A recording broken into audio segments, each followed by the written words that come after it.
मित्रांनो, खत हे पीक उत्पादन वाढविण्यासाठी अत्यंत महत्त्वाचे घटक आहे. पण पारंपरिक पद्धतीने खत टाकताना अनेकदा असमान पद्धतीने वितरण होते आणि बरेच खत वाया जाते.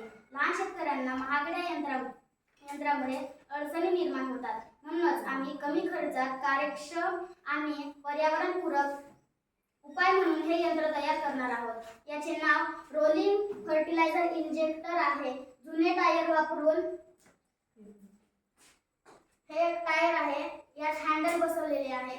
इथे पाईप लावले. याच्यात खत टाकल्यावर इथून खत जमिनीत माझ्या आईवडील शेतात काम करत असताना खत टाकतात, परंतु ते खत जमिनीवर टाकल्यामुळे मुळांना लागत नाही. खताचे असमान वितरण होते, खत वाया जाते आणि महागडे यंत्र घेणे शक्य नाही. म्हणूनच जुन्या टायरचा वापर करून रोलिंग फर्टिलायझर इंजेक्टर तयार केले आहे. या यंत्रात टायर खत ठेवण्याचे भांडे म्हणून वापरले आहे. टायरवर बसवलेले टोकदार पाईप जमिनीत खत थेट मुळांजवळ पोहोचते. याचा उपयोग मका, कापूस शेतीसाठी अतिशय उपयुक्त आहे.